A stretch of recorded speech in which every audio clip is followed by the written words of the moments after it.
அனைவருக்கும் வணக்கம். இன்றைய திருக்குறள் 97. நயனின்றி நன்றி வைக்கும் பயனின்றி பண்பின் தலைப்பிரியா சொல்.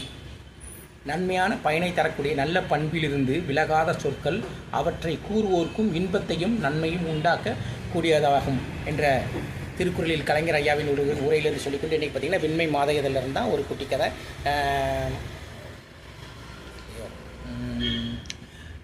அப்படின்னு பார்த்தீங்கன்னா ஒரு ஊரில் கிராமத்தில் அண்ணன் தம்பி வசிச்சிட்ருக்காங்க. அங்கே அவங்க வீட்டில் ஒரு பித்தளை பாத்திரம் இருக்குது, நல்ல அழகான பித்தளை பாத்திரம் இருக்குது. அதே மாதிரி ஒரு களிமண் பானையும் இருக்குது. அதில் கொஞ்சம் விரிசல் இருக்குது. ரெண்டு பேருமே தினசரி காலையில் போய் ஆற்றுலேருந்து, அதாவது நதியிலேருந்து தண்ணி எடுத்துகிட்டு வருவாங்க. வீட்டுக்காண்டி முழுசாக கொண்டுட்டு வருவாங்க. இதில் பித்தளை பானையில் இருக்கிற தண்ணி முழுசும் வீடு வந்து சேர்ந்துடும். இந்த களிமண் பானையில் விரிசல் இருக்கிறதுனால ஒரு பகுதி தான் வந்து வீடு வந்து சேருது, பாதி தான் வந்து வீடு வந்து சேருது. எல்லாமே ஒழுகிட்டே போயிடுது.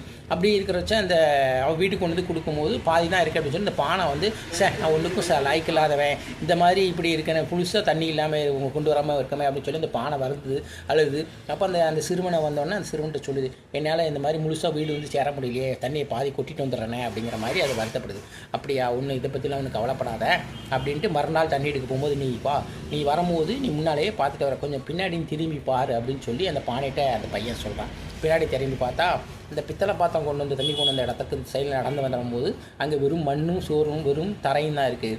இந்த களிமண் பானையில் தண்ணி கொண்டு வந்த இடத்துல வகுதியில் வரும்போதெல்லாம் நல்ல பச்சை பசேன்னு பூக்கள், இப்போ மலர்கள், இலை, தலை, செடி, கொடிகள்லாம் அப்படி வளர்ந்துக்கிட்டே இருக்குது. என்ன அப்படின்னா, நீ உனக்கு விரிசல் வந்திருக்குங்கிறது எனக்கு தெரியும். அதனால தான் போகும்போது கையில் இருக்கிற விதைகள் எல்லாம் தூவிட்டே போவேன். அதுக்கு அது வளர்ந்து நீ ஊற்றின தண்ணியினால் வளர்ந்து இன்றைக்கி இவ்வளோ பெருசாக வளர்ந்து நிற்கிது அப்படின்னு சொல்லி, நம்ம குறைகள் இருக்கிறதுனால நம்ம தப்பானவங்க அப்படின்னு நினச்சிக்கக்கூடாது அப்படிங்கிற அந்த விஷயத்தை இன்றைக்கு சொல்லி இன்றைய திருக்குறள் நிகழ்ச்சியை நிறைவு செய்கிறேன். செறிய அன்போடு சேஷா பிரபு.